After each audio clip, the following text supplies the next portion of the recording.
Good morning. It's nice to be with you all this morning, January 8th. I have some opening words for us by the poet Pesha Joyce Gertler. It's called The Healing Time. Finally, on my way to yes, I bump into all the places where I said no to my life. All the unattended wounds, the red and purple scars, those hieroglyphs of pain carved into my skin, my bones, those coded messages that send me down the wrong street again and again, where I find them, the old wounds, the old misdirections, and I lift them one by one close to my heart, and I say, holy, holy.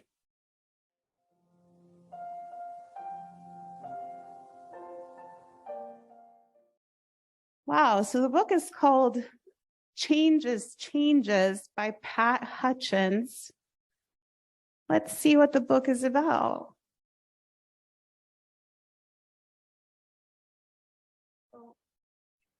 Pictures, more pictures. What are these things? Okay, let's get to that first page. There's no words. What do we see? We see a lot of blocks. What else do we see? We see two people. Yeah, so that's what we see. That's what we notice, right? Okay, let's see what happens next. All right, what do we notice here? They're building with those blocks. So the people are building with those blocks. Okay, now let's look at that picture. What does it look like they're building? A house. So they're building a house with blocks. All right, let's see what happens next. So what does it look like they built? A house, right? Like a place to live? Yeah. Okay, but what's happening right here in this picture? Their house is burning? Oh no. Wonder what they're gonna do next. All right, so what's going on? What do you notice here? So it's really burning, right? So they really got to do something about it. So what are they doing about it? They're saving their blocks. So they're taking down the house, huh? Okay, let's see what they're doing now. What are they building?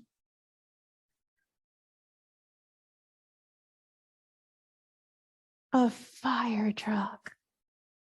And they're putting water over the flames. Wow. And they're doing all of this from the same blocks, aren't they? All right, what do we notice here? What is going on?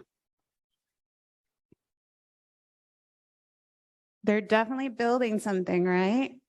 And they were able to take the fire out. Let's see what we notice next.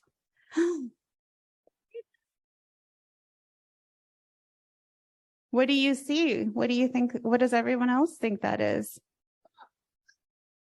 Do you notice the water? So I guess they needed to build a boat next because they had too much water now. Wow. And they're sailing off in their boat. All right, let's see what they do next. What are we noticing here?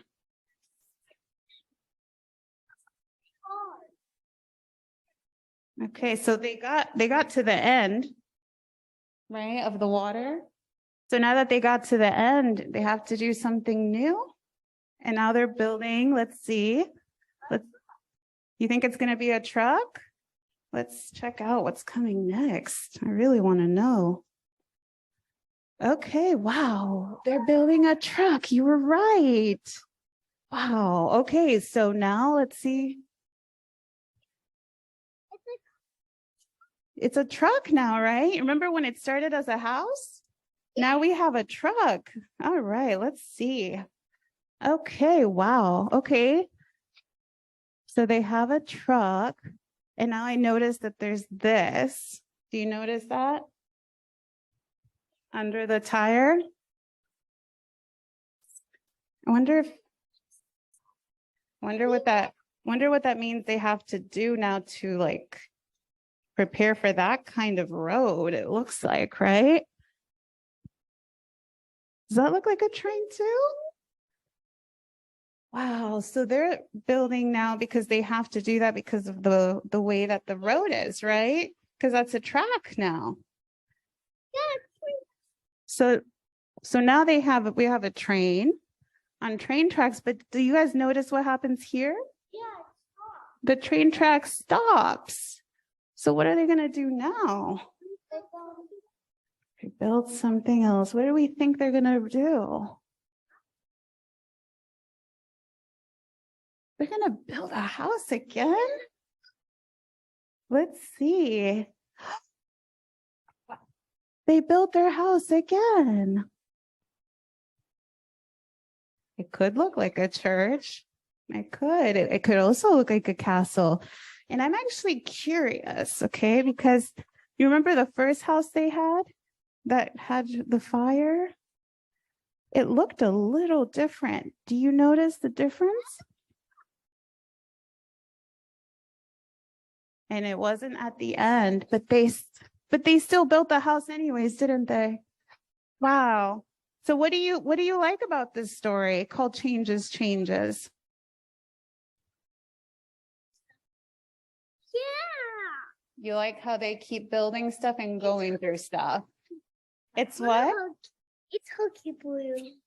Do you like all the different things that they made? Yeah. Story.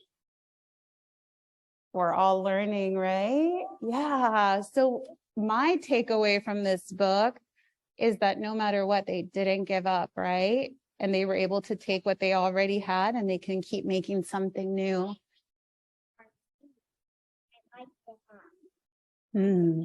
You like the house. I like the house too, because a house is, we all need a house, right? Thank you so much for sharing in this story with me. Now we're going to sing you out to go to your classes. Thank you.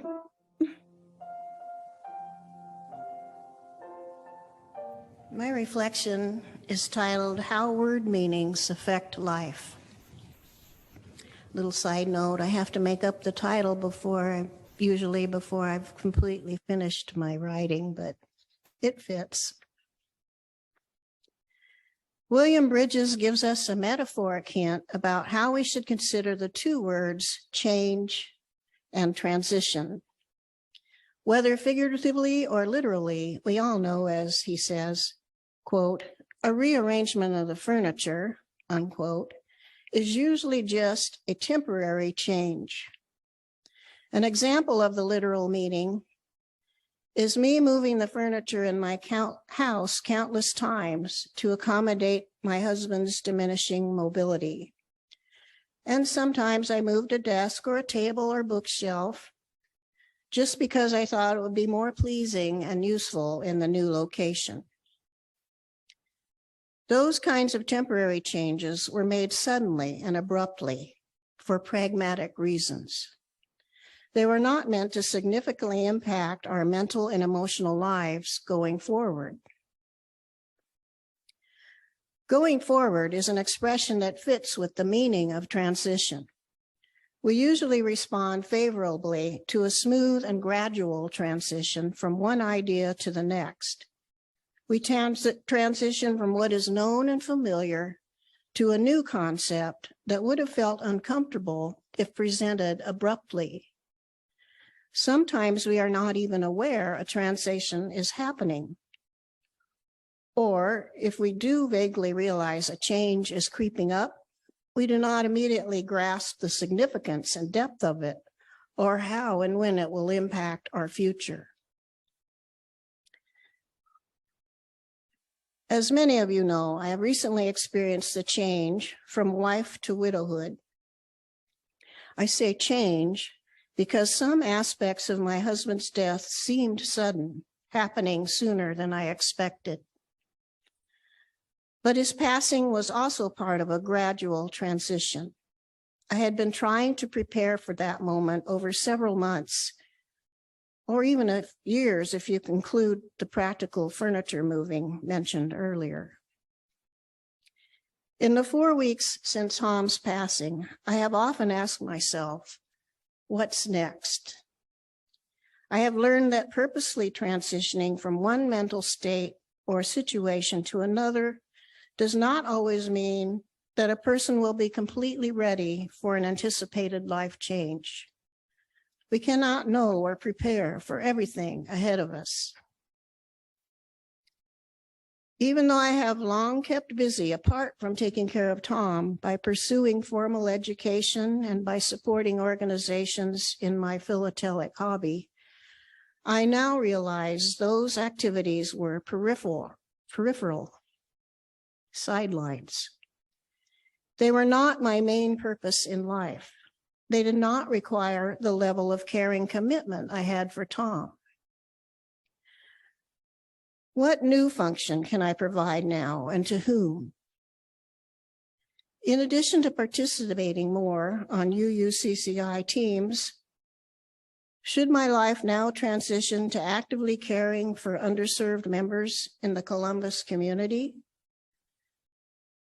These kinds of transition questions may help push me into new areas and levels of activity as I begin my next chapter of life. The what next question should be one all of us ask frequently, even if we feel comfortable with our current position in life, with our UCCI beliefs, and with our current level of multicultural diversity. I invite you to consider the questions our sabbatical preacher, Elizabeth Valencia-Gutierrez, will ask concerning a transition to deeper social relationships in our Columbus community.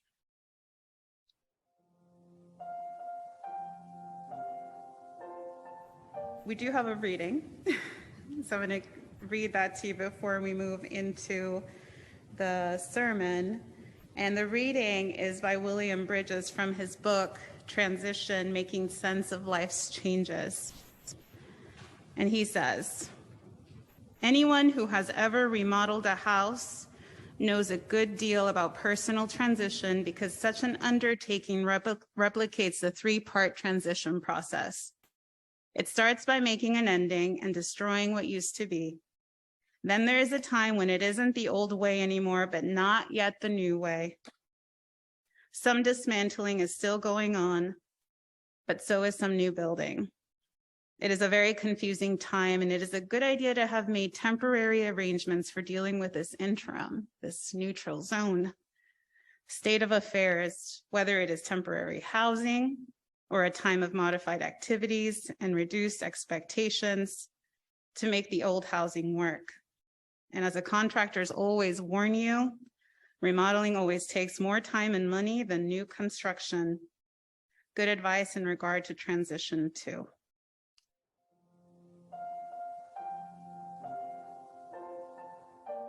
So again, good morning, UCCI. It's nice to be with you after many, many months of talking with your minister, Reverend Nick Cable, of getting to serve in this role.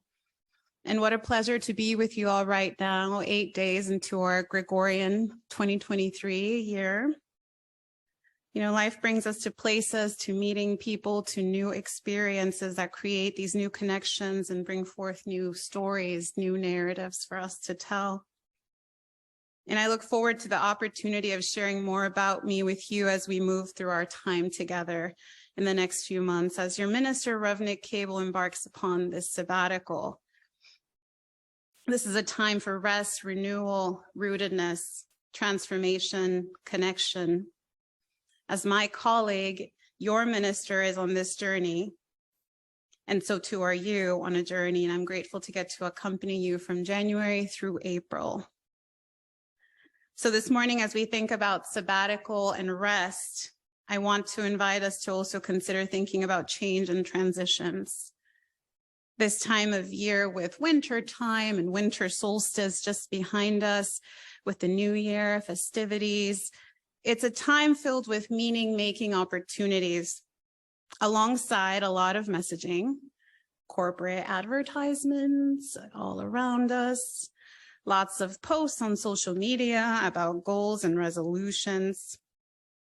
There's an abundance of fitness goals, financial goals, general goals.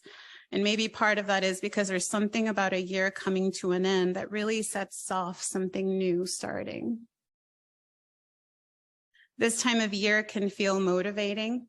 It can feel overwhelming. It can feel cliche, exciting, inspiring, energizing, exhausting, triggering a lot of different possible emotions and feelings in us. We might have to set boundaries or already learn to set boundaries around this time as we decide how we want to spend these days and what kind of meaning we want to give them. Do we set New Year's resolutions or do we not?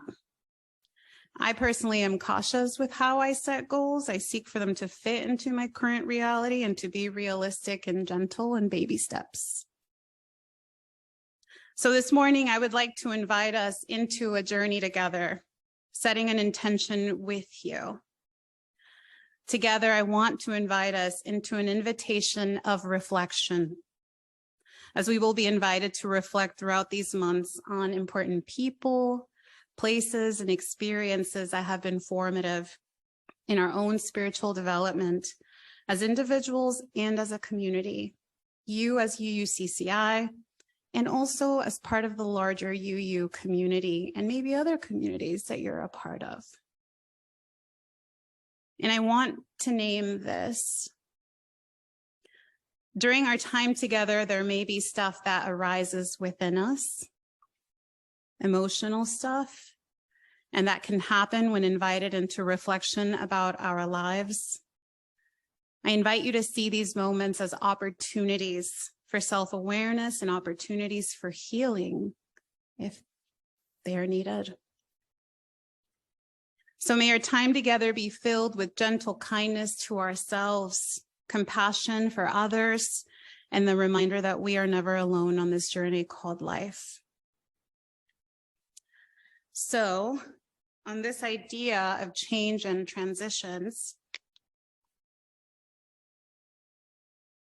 I was actually in a class at Christian Theological Seminary where I'm getting my MDiv and my marriage and family therapy master's degrees in my third year formation in ministry course with my professor, Professor Kincaid.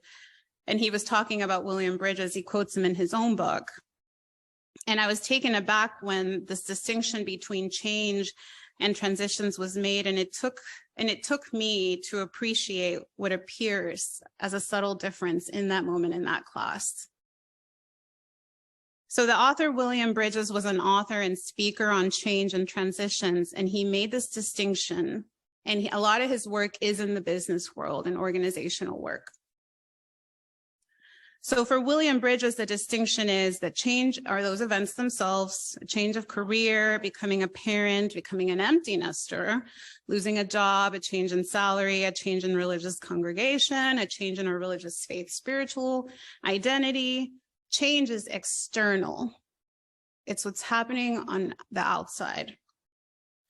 Transitions, however, take more time and effort, and it is what allows that change that is constantly happening around us to take. Change might be happening all the time, but that doesn't mean it always takes. Transitions are internal. Bridges says that every transition involves the following 3 phases.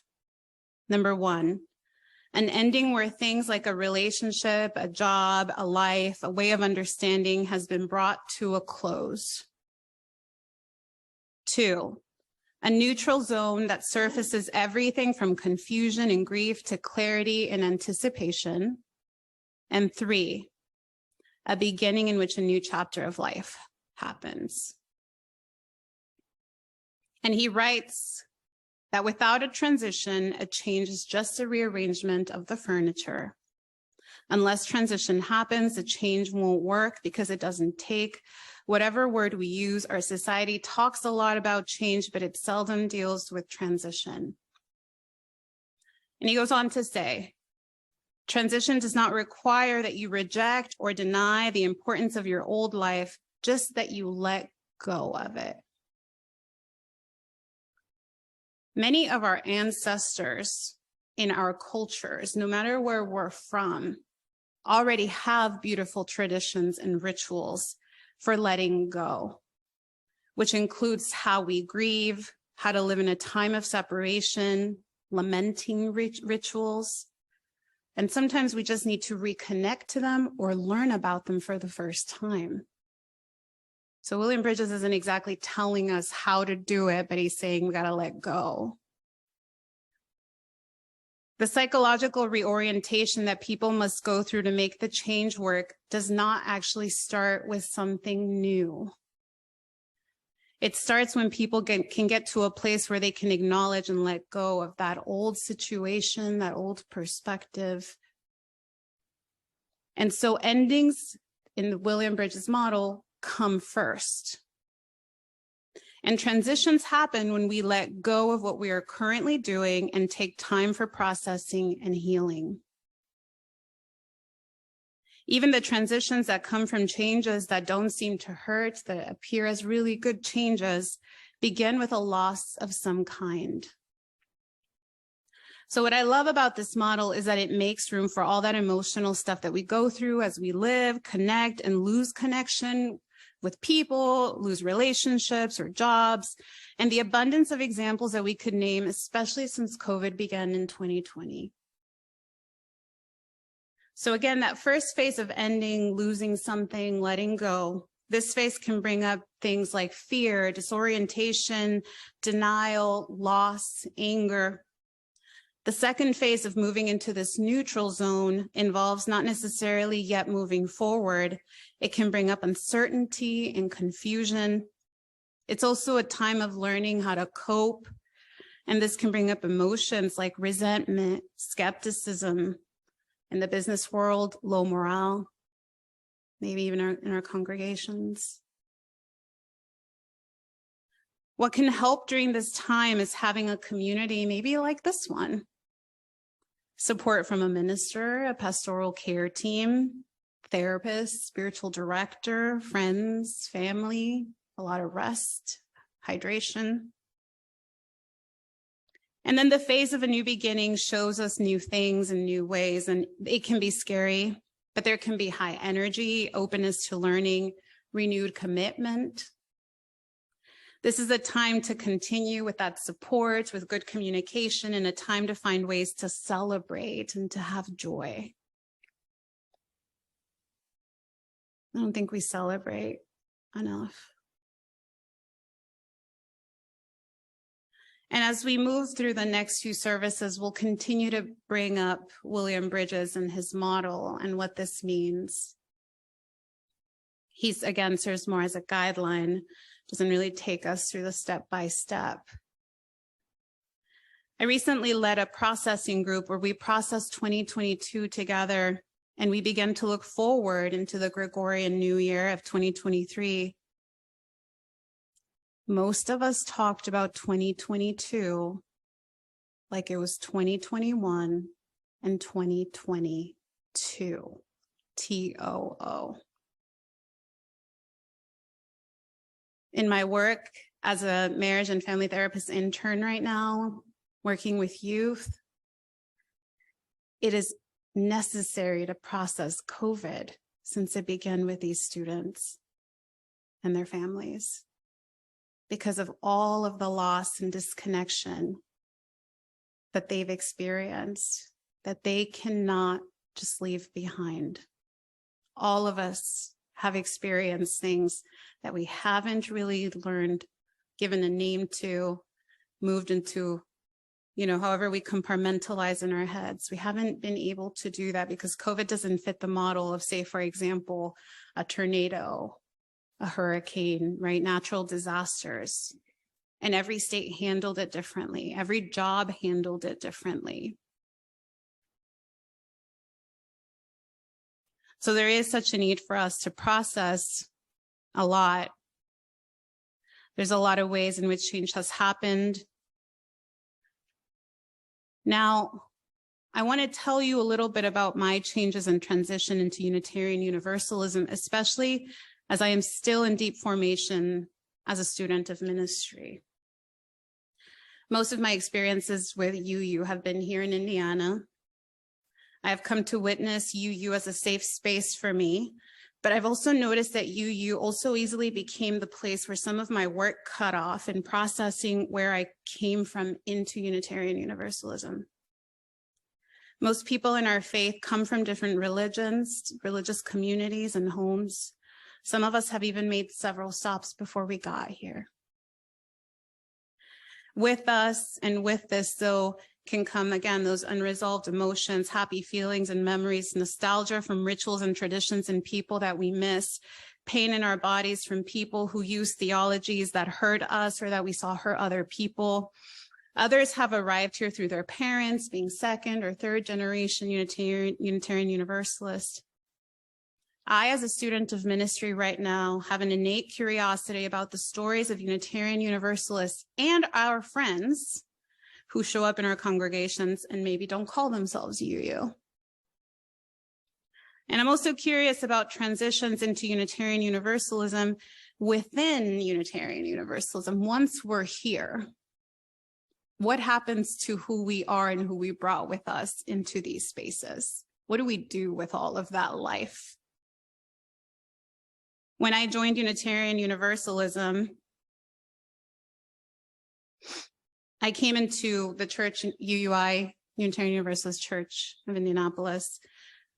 That's my home congregation. I walked in with my headscarf, with my family, with my two sons, Palestinian, Mexican, American sons, and their father as Muslims. Although I knew immediately that I would be back to that building at UUI, my journey has shown me that this space of Unitarian Universalism for me has been an important safe space for me to land in, and also a safe, brave space to process some of the harder change that has happened in my life before I walked into UU, that has happened in my head and my belief systems. UU isn't where I am most influenced theologically. I grew up Catholic. I carry Mary with me. And a Spanish-speaking Catholic experience is what I grew up with. We read the Bible in Spanish. Our churches were in Spanish. And at the age of 14, I became Muslim and practiced Islam through an Orthodox lens. We were very religious.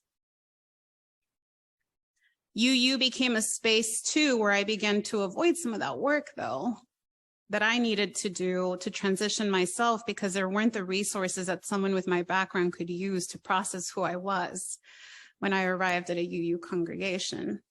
I don't know if you think this, but I think UU's, like, we're pretty different. Unitarian Universalism has become a space where I found a community to support me through providing acceptance of me whilst I went through some major changes in my life, like removing my hijab and then going through divorce. That doesn't mean that the community knew how to support the work that I needed to do for myself with my background. I know now that religious transitions to, away from, or within require that acceptance that something has ended and sitting in that neutral zone and working on what's going on in here. We can change everything out here and miss doing all of the inner work. As someone who came from Orthodox Islamic creedal belief systems, the process of, for example, becoming a universalist was a very hard one. It did not just happen when I walked in. I had to wrestle with the creedal belief that I had since I was a child, that salvation requires certain beliefs and that without certain beliefs, what cannot be saved.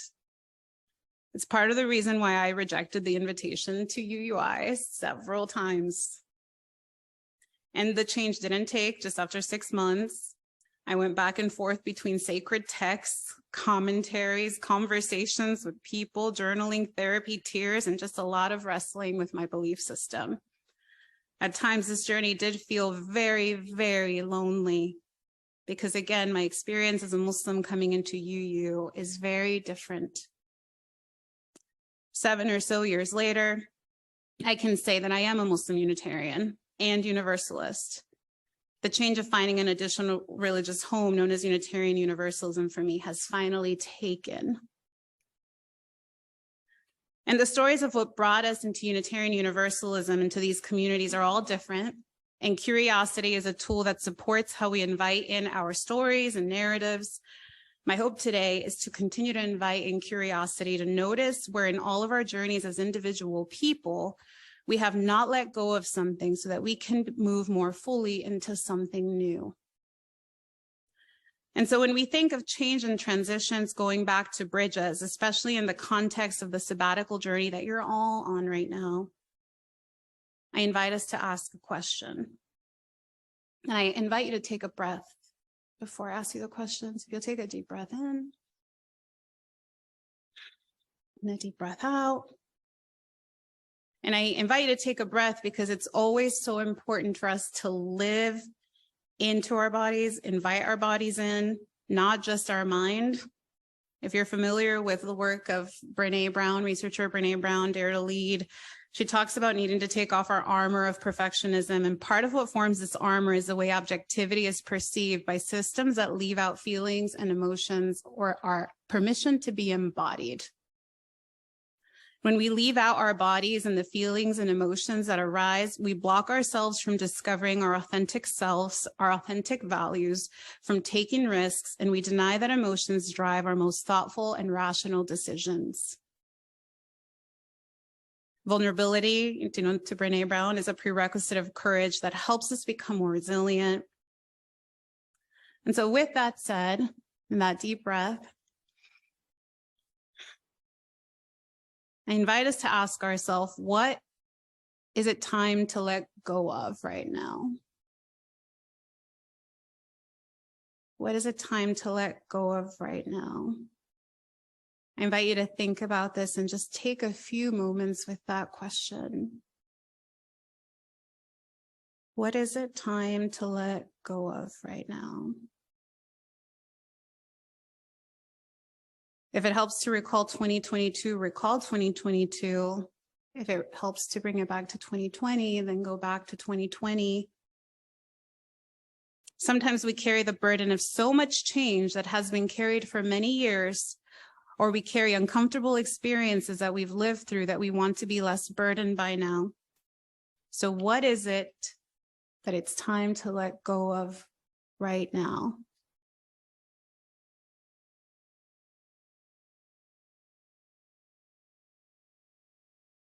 In our faith as Unitarian Universalists right now, we're witnessing a lot of reflection as we together invite in conversations about how our faith might change. As a whole community, we're looking again at these bylaws, principles, and purposes. We're looking at the possibility of changing language that we have known since 1987 and haven't changed. I, as someone with multiple faith homes, observe where we might go as Unitarian Universalists. I've had different feelings and thoughts arise, as I'm sure you have too. I hope that we move into a place that allows us to be way more inclusive and welcoming of the diversity that exists and that is possible within our faith. We're looking towards that future in a time of great need, of ethical, moral, and spiritual crisis. If we believe this faith is powerful to change the world, it's going to ask something deeper of us as individual people. We need to let this space, this faith, the experiences that we share here in a space that we've made intentionally inclusive, right? We say this all the time, that this is an intentionally inclusive space. So we need to let this space change us as individual people too. Often as Unitarian Universalists, we talk from what we're not. And I wonder if it's because we don't know how to talk about where we're at and what we are, because we haven't transitioned from some of those wounds that we might carry from the places we come from. We don't want to be like the other people, the other communities, and so we're not going to do it over here, for example. There's so much in us to process. But questions like the one I asked you are healthy for us to ask ourselves because we have what it takes to do this. We have the ability to reflect on what has changed, where we've been, and where we are going. I come from traditions that are inward focused and outward focused. And sometimes I feel like Unitarian Universalism is very outward focused. And I've known from the beginning when I got here that this is not what was going to fill my spiritual cup. How do we give from an empty cup? Father Richard Rohr of the Center for Action and Contemplation says, all mature spirituality in one sense or another is about letting go and unlearning.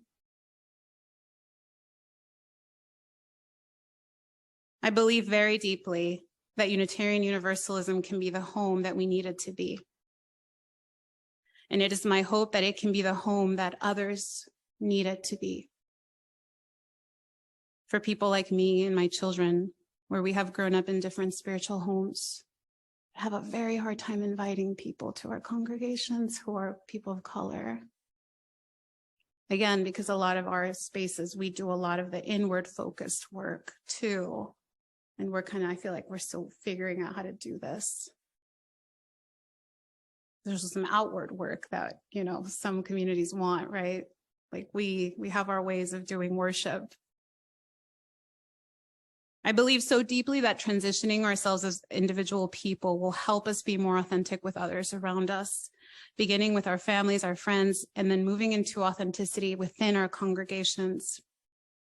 I believe that doing our own work and inviting in reflection about where we've been and where we've come from and where we want to be helps us move into an authentically real, multiculturally welcoming space. A transition that's not easy and takes work and time, despite the fact that we are constantly navigating a multicultural world. Being with you today, for example, and practicing the Spanish pronunciations of Spirit of Life, Fuente de Amor, has also helped me learn about you as a congregation and how you have changed throughout the years to incorporate bilingual words into your services and the experiences that this congregation has had and hopefully will continue to have.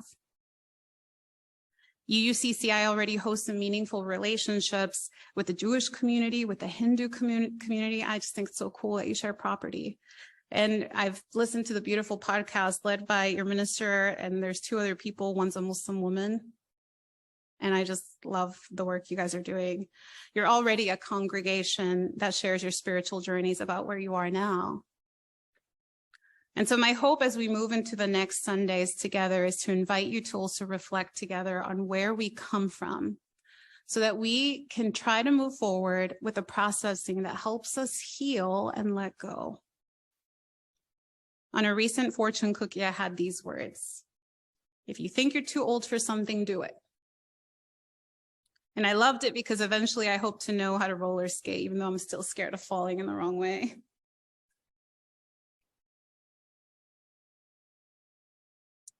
Change and transitions are such a reality of life, no matter what stage of life we're in. My hope is that as we again move towards the next services, that we'll dig deeper and that you'll take some of this home. May 2023 and the years that follow it remind us that we deserve to let go, to honor where we've come from, to heal ourselves, and also because letting go and doing the work of processing helps us move forward into new things that fit into that vision of our faith. May it be so.